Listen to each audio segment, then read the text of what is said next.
One thing that a lot of you guys have been asking me about in the comments of my previous videos is how to get your vocals to sit properly in a mix, and most importantly, how to get them to stand out over competing sounds.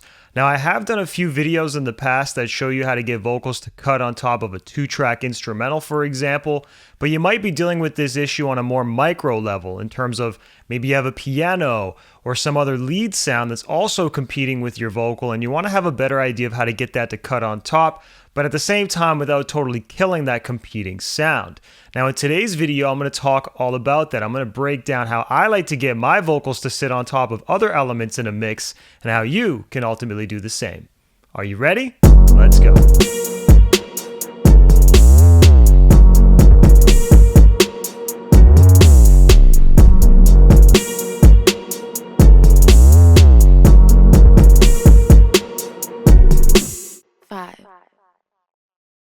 What's going on, ladies and gentlemen? This is your boy 5-Piece producer and engineer extraordinaire. Thank you for checking out today's video, and I wanted to start with a little preface or something to be mindful of. This video, while I am going to show you how to get a vocal sound to sit on top of a mix, it's not necessarily going to be a straightforward walkthrough. Instead, what I'm going to do is I'm going to highlight 5 different things that you should be mindful of and that you should probably do in a mix to get your vocals to stand out on top of a competing sound. So I'm going to pull up a few different examples in the process, and at the same time, while I am going to explain some things, chances are that I'm going to refer to some of my other videos that might explain some of these subtopics a little bit better. So definitely pay attention throughout the video for cards that will be popping up in the top corner, and I'll also put links in the description below if there's anything that I reference specifically that you should check out.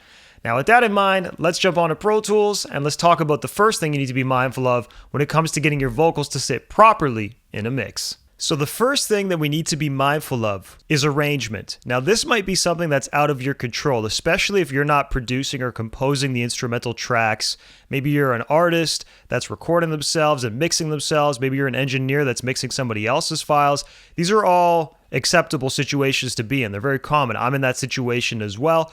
But at the end of the day, the easiest way to get a vocal to sit properly in a mix and cut on top of other elements is to have the appropriate arrangement for it. So what I mean by that is there needs to be room for the vocal, right? And sometimes on some tracks, there is just a lot happening, and that makes it much more challenging for the vocal to cut because it's competing against multiple elements, right? This could be very common in electronic music and hip-hop music at times, especially when you have layers and layers of sounds, leads, pads, pianos, choirs, all kinds of stuff. The more stuff there is, the more that's competing with the vocal, and therefore the harder it's going to be for that vocal to cut. Now, keep in mind, of course, I am going to show you in the next steps how to overcome some of this stuff.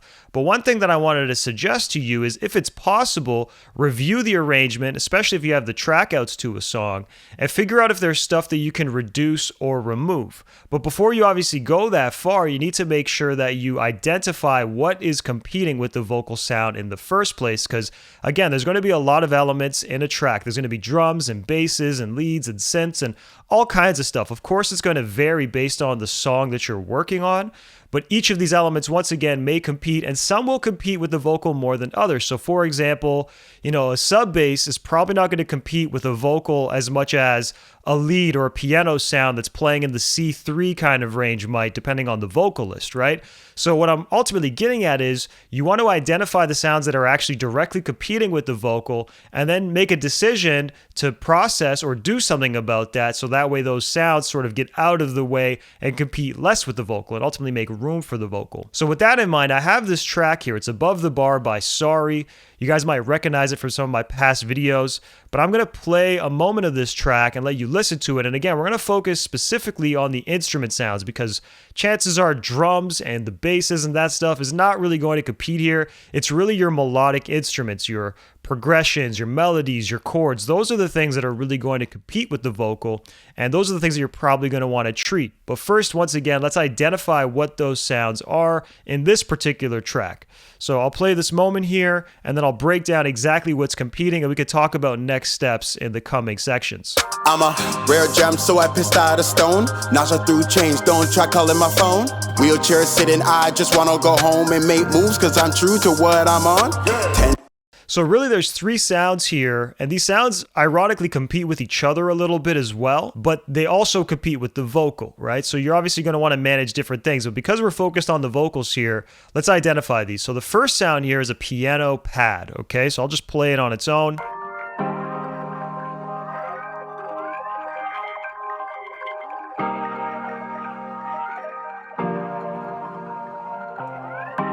The other one is another type of piano pad, but with a choir.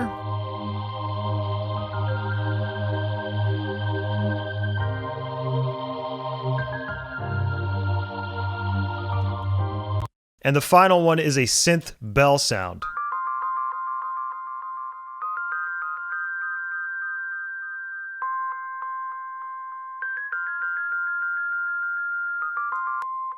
Now, as you could tell from the arrangement, all three are not necessarily playing at the exact same time, but then in this particular section they are. So that means the vocal has more competition during this part of the arrangement than, say this section. There is obviously still competition, but what I'm saying is each section will require its own treatment. Now, of course, we can't necessarily mute this. This is an important piece of this part of the arrangement, and it's important to the artist especially. And you have to be, delicate when you're making decisions, because sometimes if you mute something, you might ruffle some feathers because that's important to the song and the artist doesn't want to remove that. But in other situations, you might actually be able to mute it. So, if we decided that this section was not as important to have the bell there, for example, I could, crop it and then mute it, right? Now, this is an ideal scenario. This is assuming that things sound so busy that me muting this is not noticeable. But this is ultimately what I'm getting at by saying, the arrangement can be very important. And this is why it's so much easier to mix minimalist songs, right? Songs that don't have a lot of elements. When you have a song that has just, a few drum sounds, one instrument sound, and a bass sound, well, it's significantly easier to manage that with a vocal than it is a dense arrangement with many sounds occupying the same type of range. I sort of mentioned this at the beginning of this section. Now, if you aren't as skilled as me in terms of just being able to recognize what sounds are going to be competing with the vocal, don't you worry. In the third section of this video where I talk about frequency and EQ, I will show you how to identify this a little bit easier. Now, me, obviously, I've done this for a while, so I could just sort of listen and realize, hey, like these sounds are preventing me from hearing the vocal as clearly as I should, and therefore I need to do something about it. But if you don't have that ability yet, keyword yet here, you will eventually develop this with practice. Again, pay attention to section 3 because I'm going to show you how to identify that much more easily. Now, this is a good segue into the second section here, which is volume and gain staging. So obviously, when we're dealing with a sound or dealing with competing sounds, we first need to be able to hear them in order to know what to do next. So if I can't hear a sound, then obviously I'm not going to know if they're even competing in the first place. And volume is really 80 to 90% of mixing, in my opinion. If you could just set your levels correctly, you'll probably minimize or avoid a lot of the issues that you have. However, of course, the next steps will take that a step further because sometimes volume alone is not enough to solve a problem.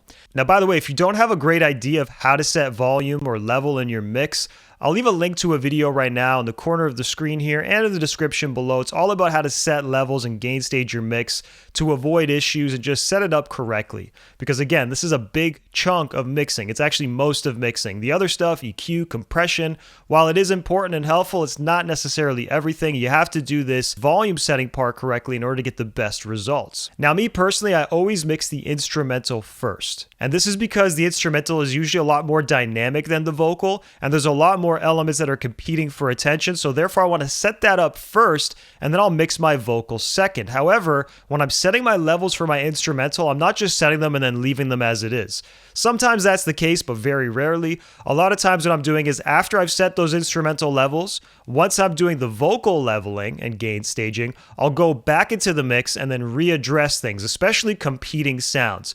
So as an example, these three sounds that I'm talking about, after I've got my instrumental level set, now I'm bringing in my vocal sound. Let's say that I, instantly uncover and decide, hey, these three sounds are competing, or they're making it much more difficult for me to notice the vocal.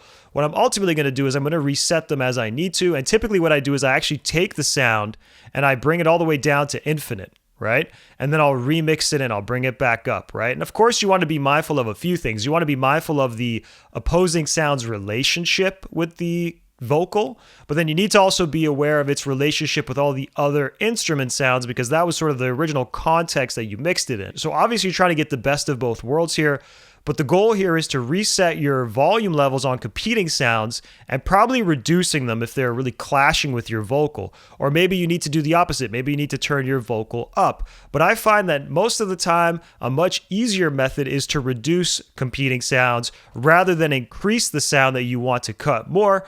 Reducing in general, whether it's EQ or something else, is always a much better method because it'll lead to less congestion, and it'll also help avoid you from clipping and overloading your channels, leading to digital distortion and other problems of that nature.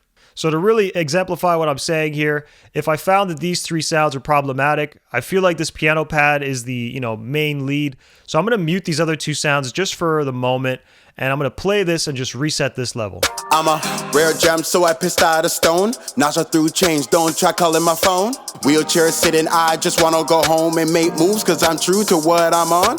10 toes down, eyes open, never shut. Bringing peace to my mind, cause my scars say enough. Stay to myself with that trust in my gut that every time. Some additional adjustment is definitely going to be required. I'm just doing this quickly for example's sake, especially here on this part of the arrangement where the bass comes in. Because you can obviously tell that the piano pad sort of gets drowned out a little bit more. But as you could tell, like being able to reduce this by about -4 really helped the vocal cut a little bit better and competed less with that vocal at the same time, while at the same time still being able to hear this piano pad quite easily. Now, once again, I probably would automate this so that way, when the bass comes in, maybe I turn it up a little bit, or maybe I have to reduce the bass volume a little bit as well. You sort of get the idea here, but just adjusting those individual sounds is going to be really key. And once again, making sure that you do it in context, because of course I have these tracks muted. I would do the exact same thing. I would unmute them, rebalance them by bringing them all the way down to infinite so I'm not hearing them, and then bringing them up into the mix until I feel like I can hear them quite clearly, where the vocal sounds quite clear and it's not competing with it as much, and at the same time while it's still sounding good in the context of the instrumental. Now, the third way to get your vocals to sit properly in a mix and not clash with other sounds is to manage frequency content, manage frequencies, and that's really with an EQ. That's traditionally how we're going to do this, and this is probably the first method that a lot of people think of, but as you can see, I had a few additional tips before we got to this one. However, this is definitely going to be a big one for sure. Now that we've identified our competing sounds, what I'm going to do is I'm going to put an EQ plugin on each of them. So let's actually just focus on this piano pad first and foremost. So this is a blank EQ, and I like to use the Pro Q3 especially, because this is going to make your life a lot easier in terms of identifying frequencies or identifying clashing frequencies, and more importantly, frequency masking. I have a great video about frequency masking, and I'm honestly going to highly recommend that you watch it. It's become one of my most popular videos on the channel for a good reason. This is a very common thing that happens, and what ultimately happens is two sounds occupy the same or similar frequency range, and they ultimately get in the way of each other, so much so that they both become less clear, muddy, and just not articulated enough. Maybe they just get lost in the mix is really what happens with the frequency masking. So with that being said, I like to use the Pro Q3 to identify frequency masking very easily and then make room on opposing sounds, okay, for each other sound, the competing sound. So in this case, on this piano pad, I'm going to use the Pro Q3 here to figure out what frequencies it's masking on the vocal. Now to do that, you want to go to the analyzer first. And first of all, you definitely want to make sure that you have a Pro Q set up on all of your vocal channels, pretty much on every channel that you want to be able to see. You could use the analyzer to display that channel and its frequency content. So while this EQ is applied to the piano pad, if I go to the analyzer and I scroll down, I have a EQ on my acapella master. This is where all my vocals go. I can click that, and when I play this section, you're going to see some red areas appearing, and that's going to show that there's a lot of frequency content that's overlapping with this piano pad, and I should consider doing something about it. You don't always need to do something about it, but it's a really easy way to see if there's some overlap or frequency masking going on. So let's check this out. I'm a rare gem, so I pissed out a stone. Nausea through change, don't try calling my phone. Wheelchair sitting, I just wanna go home and make moves, cause I'm true to what I'm on. 10 toes down, eyes open, never shut. Bringing peace to my mind, cause my scars say enough. Stay to myself with that trust in my gut that every dime of my life is coming up. Yeah. So I've quickly just identified some of these frequencies, and as you can tell, they sort of move, right? It's not always exactly perfect. It's not staying the same. I mean, the vocal is changing, his pitch and tone is changing, so it makes sense that this is also not always going to be the same, right? But that being said, these three general areas seem to be where there is some frequency masking taking place, meaning this piano pad has a lot of energy there, and that's sort of clashing or clouding or conflicting with the vocal sound. So what I want to do in this situation is I'm going to want to remove some of these frequencies, okay? And you could do it like I've done here where it's like static. And keep in mind, you want to listen as you do this. I'm just sort of showing you quickly. But you could just do it on a static basis where you're just losing volume on these frequencies overall consistently. But that could also be problematic. Sometimes it sounds very noticeable. It can make a sound thin, especially here because we're focusing on the lower types of bands. And this is where a lot of warmth is for a sound, whether it's a pad or something else. So what I actually like to do, and this is a pro tip in my opinion, is I actually want to do this on a dynamic basis. So what that means is I'm going to go in and I'm going to reset all of the gain here, but I still have each frequency marked, okay? Now I'm going to right click and go make dynamic for all of these bands, all right? Then I'm going to actually tell each of these bands to recognize a sidechain input. This one's already recognized. And now what I need to do is set a sidechain up so that basically my vocal, when it happens, it triggers these bands to get reduced. So I already have that set up, luckily, if I go to Vox sidechain. And basically these are now functioning like a compressor, okay? So basically whenever the vocal exceeds a certain volume, this being the threshold for each band, it's going to tell this frequency band on the pad to reduce. So let's actually just quickly set up a few of these. Moving like a typhoon, I'm who? Come and set the wave, I'm a type 2 IQ, about 130, don't try to tell me I'm below average status, massive. I set the bar straight. Your bar too low, I cannot relate. I'm a rare gem, so I pissed out a stone. Nausea through change, don't try calling my phone. Wheelchair sitting, I just wanna go home and make moves, cause I'm true to what I'm on. 10 toes down, eyes open, never shut, bringing peace to my... So I'm going to bypass this, and I'll also mute the other competing sounds just to be fully clear so you can really hear what we're listening for here. And let's just see if the vocal is now, cutting on top of this piano pad. Keep in mind, I've done this really quickly, but I think this should suffice. Check it out. I'm a rare gem, so I pissed out a stone. Nausea through change, don't try calling my phone. Wheelchair sitting, I just wanna go home and make moves, cause I'm true to what I'm on. I'm a rare gem, so I pissed out a stone. Nausea through change, don't try calling my phone. Wheelchair sitting, I just wanna go home and make moves, cause I'm true to what I'm on. All right, so it's maybe a little bit more aggressive than I would like, but the cool thing is I could always reduce how much it goes down by. So maybe I set it to about 1 dB, which should be just noticeable, but more transparent than when I had it closer to 2. But either way, you kind of see how this works. And again, if you do want to see how to do this and you want me to break it down a little bit better, check out that frequency masking video that I mentioned earlier. The description will have the link to that video. Now, another method you can use to make sure that your vocal sits properly in a mix and stands out on top of competing sounds is to use dynamic processing, specifically sidechain compression. And I would recommend taking it up a notch and using multi-band sidechain compression as opposed to just plain old-fashioned sidechain compression, because multi-band sidechain compression will allow you to focus on a specific frequency band where the vocals should be dominant, whereas regular sidechain compression, it typically applies to the entire frequency spectrum, and that might be problematic, especially if you're trying to apply this to drum and bass sounds, because really you want the low end of those sounds to be dominated by the bass and the kick and not necessarily dominated by the vocal. However, the vocal, you'd probably want to sit better in the mids and the high end of a track or of a sound. So with me specifically on this track, this is a different song. It's Stamina featuring Oscar Sharp, Lifestyle Investor. I have this multi-band being applied to my all instrument master. So this is where all my melodic instrument sounds go. So not my drums, not my bass, but more so my pianos, my leads, my synths, my guitars. Anything like that is going to be going to this channel. And again, these are sounds that typically compete with the vocal. So we ultimately want to address these and deal with these sounds and make sure that they stay out of the way of the vocal. So that way it could basically sit and become more forward in a mix. So that being said, this multi-band, it's focused on the 750 hertz to 10,000 hertz range. And you see that I have a sidechain set up. So my vocals are triggering this band to reduce every time the vocal is loud enough to be heard or felt. So just to make this really obvious, what I'm going to do is I'm going to mute all the other sounds, and I'll just let you hear exactly what I am focusing on band-wise. Take a listen to this.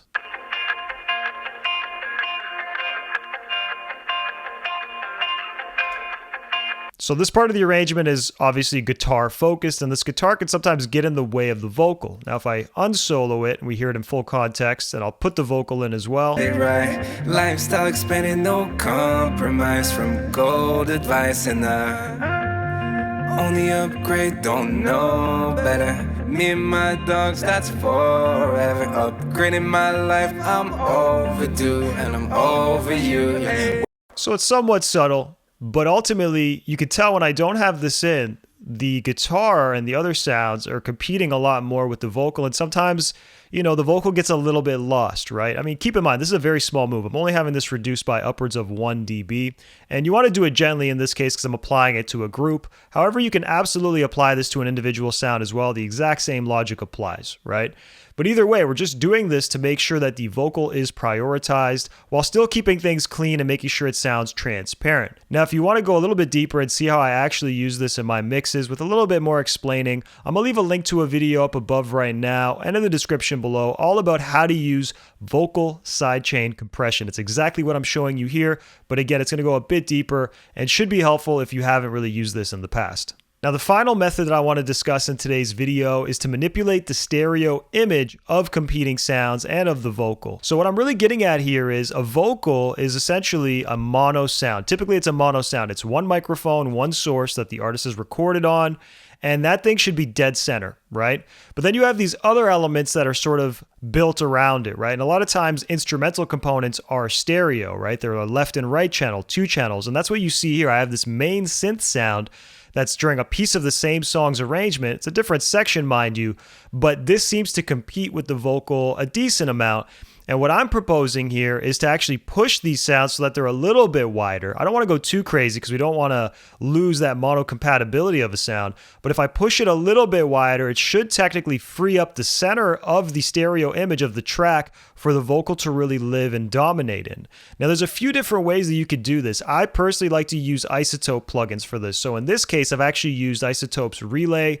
And you can see here, I'm pushing the synth sound here by about 35%, which is honestly maybe a little bit aggressive, but I didn't mind it in this particular case. And I feel like I didn't lose my mono compatibility as much as I would have if I say pushed it to 100, right? So when I push it to the right, I'm actually making it wider. If I were to do the opposite, push it to the left, it would actually make the sound more mono. That being said, I want this sound to be stereo, like I said, and I want to make sure that it's out of the way of the vocal in the center field. So therefore, I'm doing this for that reason. However, if you want to be a little bit more specific, this plugin is pushing the overall, frequency spectrum, the sound in its entirety so that it's wider. If you want to use another process, maybe you want to use iZotope's Imager plugin from Ozone 9, that will actually allow you to grab specific frequency sections. So maybe you want to grab, the same type of area that I isolated in the previous step, 750 hertz to 10,000 hertz, and just push the width on that. That's totally acceptable, and I do that sometimes as well. For whatever reason, on this mix, I decided to just use Relay and do it that way. So that being said, let's check this out. I'm going to play this section. I'll bypass this. I'm going to actually still continue to keep my bass, drums, and FX muted so we can really just focus on this piece. I'll solo this sound so you first know what we're listening for.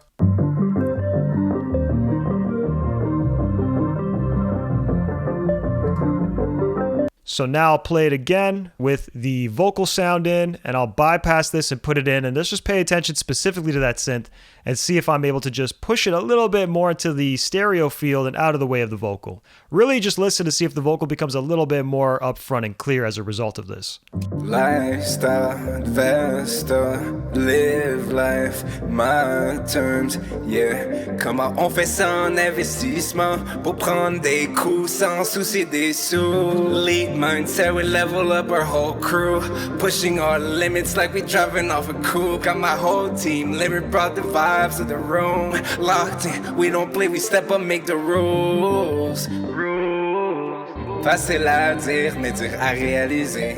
J'ai continué quand elle veut tout lâcher. Célébrer la vie et bien en profiter, yeah.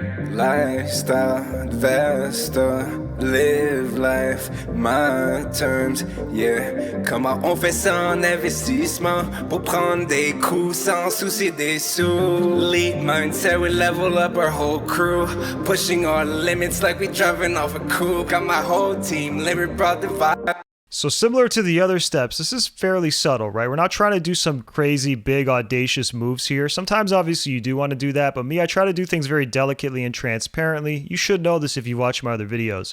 But obviously using the stereo imager and taking a sound that's competing with the vocal and pushing it so it's a little bit more stereo, and perhaps actually doing the opposite on the vocal. I find you don't necessarily need to do this on a vocal, but sometimes you do want to take a specific band and make it a little bit more mono. You can absolutely do that, and that should ultimately create more space for the vocal to cut through the mix. Now, if you want to see another video where I show you how to do this exact same process, but also showing you how I handle the vocal side of things using iZotope Ozone 9's Imager, I'll leave a link in the corner right now and in the description below, but check that out. It's all about how to make more space for your vocals in your mix using that specific plugin. So there you have it. These are 5 tips that I like to incorporate into my mixes so that my vocals sit better and ultimately stand out on top of competing sounds. Again, this is a very common problem that I'm sure a lot of you guys have been dealing with, and I hope you got value out of this video.